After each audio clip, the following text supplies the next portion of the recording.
শাশ্বত, জন্মরহিত ও অক্ষয় বলে জানেন, তিনি কিভাবে কাউকে হত্যা করতে বা হত্যা করাতে পারেন। এর একটা আগের শ্লোকে মানে 18 নম্বর শ্লোকে কি বলেছিল যে আত্মা কাউকে হত্যা করে না বা হত্যা নিহত হয়ও না। 20 নম্বর শ্লোকে কি বলেছিল, আত্মার কখনো জন্ম হয় না বা মৃত্যু হয় না, অথবা পুনঃ পুনঃ তার উৎপত্তি বা বৃদ্ধি হয় না। তিনি জন্মরহিত, শাশ্বত, নিত্য এবং নবীন। শরীর নষ্ট হলেও আত্মা কখনো বিনষ্ট হয় না। আমরা এটা কালকেই পড়লাম যে শরীর যদি নষ্ট হয়ও আত্মা কখনো বিনষ্ট হয় না। এটা জন্মরহিত, শাশ্বত, নিত্য, নবীন। আর আজকে শ্লোকে বললেন, 21 নম্বর শ্লোকে বললেন যে এই আত্মাকে অবিনাশী, নিত্য, শাশ্বত বলেই জানেন যেন আত্মা কাউকে হত করে। আত্মা কাউকে, তিনি কাউকে হত্যা করতে কিভাবে পারে, এটাই যে বলছেন যে আত্মা কাউকে হত্যা করতে কিভাবে পারে, কারণ তিনি তো অবিনাশী, নিত্য, শাশ্বত, জন্মরহিত, অক্ষয় বলে জানেন। এইটার কথাটা উল্লেখ করেই আমাদের কথা হয়েছিল, মানে যেটা আমরা আগেও একটা শ্লোক পড়ে আমরা বলছিলাম যে যখন জাজকে বলা হয় যে কোন একটা খুনি বা মার্ডার করেছে, এরকম একটা অপরাধ যদি কোনো দোষী সাব্যস্ত হয় কেউ এবং তাকে যদি মৃত্যুদণ্ডও জাজ দেয়, তাহলেও কি সেই পাপটা জাজের গায়ে লাগবে? লাগবে না, কারণ সেটা তার নিজের ধর্ম, তাকে জাজমেন্ট পাস করতে হবে, তাকে পানিশমেন্টটা দিতে হবে সেটা।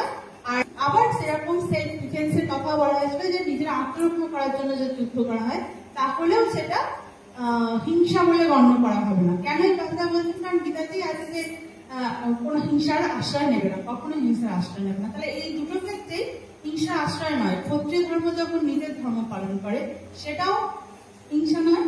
আবার যখন তুমি নিজের আত্মরক্ষা, প্রাণ রক্ষার জন্য তুমি কাউকে যদি হত্যাই করো বা মারো, সেটাও কখনো হিংসাত্মক বলে গণ্য হবে না। এবার ওই সবগুলো সবসময় নিজের উপর থাকে। হয়তো কারো বিচারে কেউ বলে এটা চালাতেই পারে যে এটা আমার আত্মরক্ষার জন্য আমি করেছি। আত্মরক্ষা আসলে কি বলতো, সবকিছুই পৃথিবীতে যেটা আমরা চোখে দেখতে পাই, সেখানে এই লোকে আমাদের রিবার্থ নিয়ে কথা হয়েছিল, পরজন্ম, পুনর্জন্ম নিয়ে কথা হয়েছিল। তো ওই সব মানে আমরা বলেছিলাম যে কোন লোকে থাকে যে যেমন কর্ম করে সেই রকম অনুযায়ী সে তার পরের জন্ম পায়।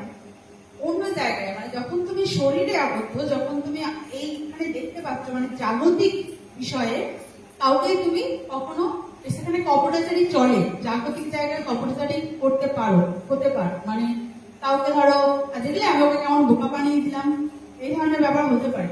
জাজকেও চাইলে বোকা বানানো যেতে পারে, উকিল জাজকে ম্যাক্সিমাম টাইমই বোকা বানায়, তাই না?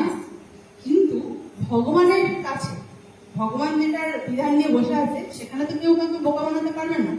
আর অন্য লোকে যেমন একটা তোমরা সিনেমা দেখেছো কি আমরা জানি না, পিকে বলে সিনেমা দেখেছিস নিশ্চয়ই? পিকেতে কি হয়েছিল, হাতটা ধরলেই সে বুঝে যায় ভেতরে কি চলছে।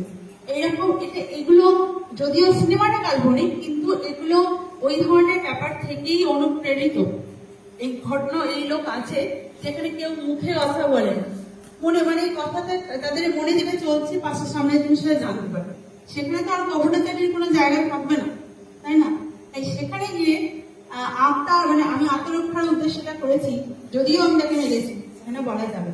তাই দেহ মারতে পারে, দেহ নিজের মানে এই যে সশরীরে থাকে কেউ কাউকে মারতে পারে, সেটা মারবে কাকে? দেহকে, আর একটা দেহ, কখনো আত্মাকে না। ভগবান এটাই বলছেন এই পুরো অধ্যায়টা জুড়ে আত্মার বিষয় নিয়েই কথা আছে। আত্মা বলতে যেটাতে ভয় পাওয়া আত্মা সেই আত্মা নয়, প্রত্যেক জায়গায় আত্মা যেটা সর্বব্যাপী সেই আত্মা।